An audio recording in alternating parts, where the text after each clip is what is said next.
Hi, welcome to Stamp Sound. If you find this video useful, please consider subscribing to the channel. You can find more information at stampsound.com. Let's take a look at audio interfaces and see how, and why they make a difference in your audio recordings. Audio interfaces have been around for a little over 20 years. Those of us who are lucky enough to have lived through other eras of music production have the ear to tell the difference between tape and digital, and what it does with harmonic overtones and depth. I'm going to go deep into the subject of audio interfaces and share with you all I've learned in these past 30 years of music production. So, do audio interfaces make a difference? Audio interfaces do make a difference in the resulting audio. The quality of the converters is paramount for the final sound to be closer to the original analog waveform. There are many tricks you can pull off to make it sound decent, but there are no shortcuts you can take to bypass low-quality converters. Audio interfaces are the heart of every modern home recording studio, and you should think of them exactly like that. The better they are, the better your productions will sound. So, let's get straight into the wonderful realm of music production and recording. Let me tell you a funny anecdote, give you some real hardcore data, and even some advice. Are you ready? Let's do this. Let's get started from the very beginning. What do I mean by ignorance is bliss? Well, that our ear gets sharper as time goes by and we expose them to different qualities. This is to say that if you have never worked with a really high-end piece of equipment, then your ears will not be able to tell the difference between one thing and the next. For example, let's say you got started on a cheaper audio interface like the Scarlett Solo, or the M-Audio Fast Track, and that is all you have ever worked with. You are not aware of the shortcomings they have in terms of audio. Yes, we all hear multi-million selling records made with a vintage valve Neumann into a Neve console, but not in the mixing process, and that is the huge difference. Ignorance is bliss, as long as you are pursuing music production and recording as a hobby. If you want to get serious about recording, you have to start training your ears to unveil the audio illusion. Beware of the cheap audio interface illusion. The audio interface illusion is something that I see very often in a lot of record producers and mixing engineers in the world. Bear with me a little here because this is very important when choosing an audio interface. Let me break it down so you can understand it. The audio you hear from the speakers is the result of many variables because the sound is essentially air. The way that air interacts with your environment has an effect on the way you hear. Acoustic panels. This is the first example of the audio illusion. Has it ever happened to you that you have been mixing for several hours, working on that low end to be perfect with various equalizers, and then you put it into your headphones and it is gone? Well, that is because your room is projecting a low frequency that is not there. This is an acoustic property of the place you are recording at. Acoustic panels can solve this. Get acoustic panels before changing your audio interface. Layers and equalization. Volume is a big part of the sound illusion. For example, the frequency that some instruments occupy is unique, and hence you need to set their volumes really low. This could be the cymbals on a drum set, for example. They are so high and bright that if you equalize them correctly, they won't step on any other instrument. This means there is no fight going on in terms of volume. The more layers you put on a recording, the more things you have to accommodate in the frequency spectrum. This is what makes the volume illusion. Things are not louder or quieter, they are hidden or exposed. Working equalization rather than volume is the solution. Work on this before you change your audio interface. Fatigue. Ears and brains get fatigued when we expose them to too many hours in a row to extreme attention to detail. It is simply not possible to have 12 hours of straight attention and not degrade your listening capabilities. Take breaks every hour at least to go back to the saddle fresh and focused. Try this before changing the audio interface. Why do I bring this up to start with? I do it because a cheap audio interface makes a difference as much as the above-mentioned factors do. It is pointless to upgrade your audio interface if you don't change or improve these simple things first. Check out the Scarlett Solo interface range in the description of this video. So, what is the correct audio interface at this stage in your career? This is another major concern. If you are just starting out in the recording and mixing world, don't upgrade your interface just yet, try to make the most out of what you have. It's not about the money, it's about the learning curve. Try to make the most out of your Focusrite Scarlett Solo first. It is going to allow you to outgrow it and make the transition to a better audio, a natural progression. Perfect the ear before upgrading your audio interface. Because of the last item, I have to say this. Your ear is your most precious asset in music production, recording, mixing, and mastering. This ear does not come out of the blue. There are people who are naturally more talented than others, but this doesn't mean you don't have to put in the hours of work. Upgrading your interface before it's time to do so is like buying a $1,000 wine when you are not a wine drinker, or ordering an Argentinian steak at a restaurant when all you've ever eaten is burgers before. There is a learning curve that will take you time to perfect your ear, and appreciate the difference in the audio quality. I have written an article on how to use an audio interface. There is a link to the article in the description of this video. Let's talk about the digital sound we all hate. Speaking about the difference in the audio, let's talk about what makes audio better or worse. The theory behind audio interfaces is that they recreate the original audio waveform that is analog, with zeros and ones. The more they can process per second, the higher the quality of the audio will be, because it will employ more zeros and more ones closer together to make a better recreation. When you zoom into a digital waveform, there is a moment that your zoom tool stops working, and that is the maximum amount of zeros and ones your interface can take. If you are into photography, you can compare this with pixels. The higher the quality of the picture, the more you can zoom in without losing any quality. The same goes for audio. Let's take a look at the three aspects that make that digital sound we all know and don't like at all. Warmth. Perhaps the most evident set of frequencies in digital audio is the lower ones. In fact, the more you work in this business, the more you understand what makes tape so great. The warmth is where the roundness and punch of music are at. Imagine records that you love without a good kick drum or without a punchy bass line. In fact, if you are into a very modern music style like dubstep, EDM, or techno, that low end that makes people dance is the warmth of really high-quality music production tools. You can add an equalizer, compressor, and reverb to thicken the sound, but if the low frequencies are not a part of the spectrum your device can capture, it will not be defined and punchy, but artificial and weak. Audio interface sharpness and clarity. While the low end gives you that warmth and punch, the mid and high frequencies are going to give your mix the sharpness and clarity it needs. To put it in other words, a mix with a lot of warmth and no sharpness becomes muddy and loses clarity. Instruments like keyboards, guitars, vocals, and brass, they all need definition to sound good and cut through the mix. The more detailed and faithful audio you can get from them, the more you can compress it to bring it to the front. Just like in photography or video, if the source is not optimal, you can't use a projector and a big screen to show it without losing definition. With audio it is the same. If you capture them with a poor bitrate and compress it really loud to cut through the mix, you'll hear the shortcomings of the audio interface instead of sharpness and clarity. You'll get to shout out loud just how little you invested in your studio's heart and soul. Is a more expensive audio interface better? Let me begin this section by telling you a little anecdote. I went to an audio school to get a degree in music production. As it was a paid school and not a cheap one, we had the opportunity to do hands-on work with some of the most expensive and marvelous equipment I ever used in my life. I was not alone in the class, of course, there were 15 of us. When graduation time came, we all made our investments and set out to work on our own studios. I had this companion called Jennifer, who was the only daughter of a millionaire and could afford most anything she wanted. You can imagine just how her beginner's studio was equipped. She even bought Fostex 2" open tape recorders. To make a long story short, the whole class met again after 5 years went by from graduation, and I got into this conversation with Jennifer.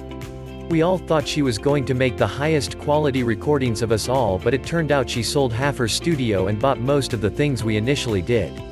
Her big mistake was thinking that more expensive was better. Her ears and her studio chops were not up to the task yet to make the most out of that expensive equipment. Expensive is not always better, it is only better when you can make the most out of it.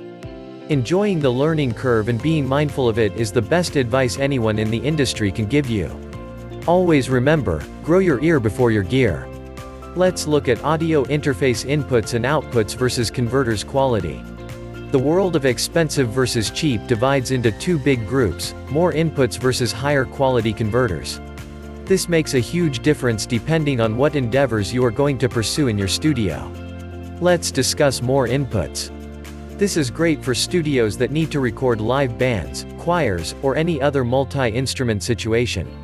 Having more inputs in your audio interface translates into more simultaneous separate channels it will provide to your DAW. Having, for example, a drum set with up to 12 microphones and another 4 channels to record the bass lines, can give you the opportunity to equalize, compress and overall work with literally every piece separately in the mixing process. If you know what you are doing, the results are always better. Let's talk about converter quality. Let's say that instead of having a live room to cut a band, you decide you are going to do only voiceovers and hip-hop artists. You literally do not need 16 inputs but a very good quality converter or maybe 2. These genres utilize mostly vocals as the only analog instrument. I recently purchased and watched Timbaland's masterclass, and he bases everything, including hit Grammy-winning singles, on a single mic and a computer. For some genres that's all you need, so you can invest all your money on the quality of the converters. What do big studios have? Well, they invest in both, and have 24 or 32 premium quality converters attached to a Nave console feeding a state-of-the-art computer. They invest serious money to make serious money. Okay, so what about old versus new audio interfaces? This is another very common mistake that I see a lot, especially in newcomers. The good old line, "If it ain't broken don't fix it," does not apply to technology in music production. Also, prices change drastically from back in the day. When we talk about technology, the rules apply differently than in other areas. For example, when it comes to instruments, microphones, mixing consoles, open tape recorders and such, vintage is usually better sounding. On the other hand, the cheaper Scarlett Solo or Fast Track audio interface is 10 times better than the state-of-the-art DIGI-001 from back in 2002. USB technology got better and is now capable of transmitting way more information, which translates in a better quality sound. Always remember that the more zeros and ones it can generate, the closer the result will be to the real deal. Take my word for it. If you have never experienced it, nothing beats the low frequencies of recording drum and bass straight to tape. In fact, most of my band projects start in a friend's studio who does everything old school and has an open tape recorder. We track drum and bass there, and then I use the high-quality converters I bring over to translate it all to the DAW and move on to vocals, guitars, overdubs, and such in my own studio. I have written an article that discusses whether you can record vocals without an audio interface. You can find it in the description of this video, or on stampsound.com. Let's talk about audio interface connections. As much as I love moving around with my MacBook Pro, and my tiny USB Scarlett 2i2, this is not the setup at my studio. When you want to gather more information than a USB connection can take, you need to invest in changing the connection itself. There are 2 viable alternatives: Thunderbolt. This is the latest technology developed by Mac for data transmission, and it flies. It is much better than plugging in USB, and besides, you can easily expand to accommodate more than one Thunderbolt piece of gear. To play in the bigger leagues for iOS users, Thunderbolt is the way to go. Both the Apollo Twin Duo and the Apollo X8 are high-class audio interfaces with Thunderbolt connectivity. Take a look at the Apollo Twin Duo range in the description of this video. PCIe. This technology works wonders for Windows users but has a very complex drawback: it can't be external. The great thing about PCIe is that it attaches straight into your motherboard, bypassing all other components that generate latency and degrade the signal. Although you can't access all the technology out there, PCIe will make a lot of difference in your recordings. My friends who work on Windows platforms order their computers specifically to accommodate this technology, and the results are awesome. So, what's the best audio interface model for the money? Let's take a look at which are the models you should be looking at. I'm assuming you already started with something like most people in the range of under $200. Many people start with the incredible value Scarlett Solo. This is 10 times better than anything available even 15 years ago. When the time comes to take the next step, it is important to know how to choose, and what to choose. I have written an article that discusses using an audio interface without using studio monitors. You can find a link to it in this video description. Let me present to you the candidates for best audio interface. So, firstly, the best audio interface for under $1,000. Apollo Twin Duo. This is an amazing sounding audio interface that will give those in the search for a dual input device the perfect solution in this budget. Yes, it is a Thunderbolt ready device with some of the best preamps in the industry. The company that created the entire Apollo line, which is great, is called Universal Audio, and if you hadn't heard of them already, you need to check them out. The looks are beautiful, it is practical, portable, and capable of 24-bit, 192 kHz with a depth and a warmth you didn't know was possible in the digital world. I love the way it sits on top of your desk and you can plug everything to it. The huge center knob is among the easiest to use in the market too. If your idea is to record vocals only, or even just a couple of microphones at the same time, this is definitely worth checking out. Check out the incredible Apollo Twin Duo in the description of this video. Focusrite Claret 8 Pre-USB 18x20. In the same price range as the Apollo, but for those who want to expand the number of channels at hand to cut drums or full bands of any kind, this Focusrite is just perfect. Yes, it is USB, but the way it is engineered, there is zero latency and it holds up to the audio quality in every channel. It features 8 preamps, one for each channel, and allows you to retain quality in every microphone you plug in without having to go to external preamps. The front layout is completely neat and very self-explanatory. I love the fact that they included 10 line outputs, 8 channels of AUDOT, and an SPDIF out, to make more complex connections. If you are working in a band environment, you should definitely check this audio interface out. Check out this Focusrite Claret 8 Pre product in the description of this video. So, let's look at audio interfaces over $1,000. Prism Lyra. What if I tell you that this amazing device that can record up to 32 bits is USB? Well, the ultra-high quality Prism Lyra is actually a USB device with state-of-the-art technology capable of recording some of the clearest, punchiest, most beautiful sounding audio to your computer. The company behind this product, if you have never heard of them, is one of those super high-end brands that only those who really invest in audio get the privilege to hear. I was fortunate enough to work at many studios, especially for mixing and mastering, that had 1 or 2 or even 3 of these beauties hidden behind the mixing console. The sound is out of this world. I wouldn't recommend skipping the previous stage to get to this one because your ears wouldn't be able to appreciate it so much, but if you have already been there, this next step will blow your mind. Take a look at the Prism audio interface in the description of this video. The Apollo X8 is an elite class audio interface.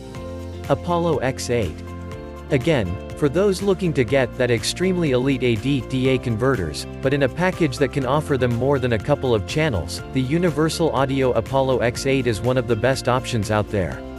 It is loaded with a Hexa core, capable of processing using 6 cores at the same time and running many of the company's own Neve plugins to make the recording and the mixing sound as amazing as it can humanly, or, better said, digitally be. The company applied all the leverage of years of work and research to every detail of this modern wonder, and if you have the money to go for it, you are guaranteed quality and amazing sound. The Thunderbolt connection also allows you to stack several of them together to create that sound across the board. I've been lucky enough to see them in action, and I can tell you that the difference is nimble, but that is what separates the highest elite class studios from the home studios. Also, it is partially why an hour in a good quality studio is worth that much. Take a look at the Apollo X8 in the description of this video. So, what are the alternatives to upgrading an audio interface? The audio interface you choose is your studio's heart, soul, and guts, but not the only thing contributing to the audio quality. Let's take a look at what else you should be looking at. Some of these come first in line before changing your audio interface. Sources. By sources, I mean what you capture the sound with. Investing $800 in an Apollo Twin to capture vocals with a cheap Samson CO1 microphone is not the best idea. Before investing in a new interface, get yourself a good microphone. Cables. The anonymous heroes, the forgotten patriots. Most people really overlook the effect cables have on sound. We recently did a complete rewire of the studio's mixing board to the live room, and the difference in sound was drastic. Buy some decent cables and enjoy the difference whether you change the audio interface or not. Preamp. Preamps change the equation in sound a lot. They apply color and beauty to the sound and can help you have a hotter signal coming in with more gain, which will translate into better overall sound quality. If you don't already own a preamp, then get yourself one, whether you change the audio interface or not. I have written an article on recording vocals and preamps. You can read it on stampsound.com. Compressor. Add a compressor to the equation before you reach the mixer or the audio interface. This will allow you to avoid peaks and nuances of the voice, and movements of the singers will not affect the volume of audio coming in. There are some very good quality compressors out there, just find the one that suits you the best. The Behringer compressor is a great place to start. Take a look in the description of this video for more information. Conclusion: audio quality is a combined effort. By now you should know the answer to the question, do audio interfaces make a difference? Changing the audio interface will change the core of your studio. We also went through why you should take that step and when. It is very important that your ear evolves as slowly as your gear, otherwise you might find yourself in my friend Jennifer's situation and have to sell some equipment. Also, bear in mind that as with all pieces of technology in the world, audio equipment does have an expiration date. Better said, it is not an expiration date, but rather it will be obsolete with time, and you might have to make another investment. Investing wisely, and that time will be stretched into decades, not years. My final advice this time is to take it easy. The more you work in each stage of your career, the more leverage you'll have when you reach the next. Music production is a beautiful and long road. Try to enjoy it as much as you can. Thanks for watching, and please don't forget to subscribe to the channel. You can find more free, helpful information for all your recording needs at stampsound.com.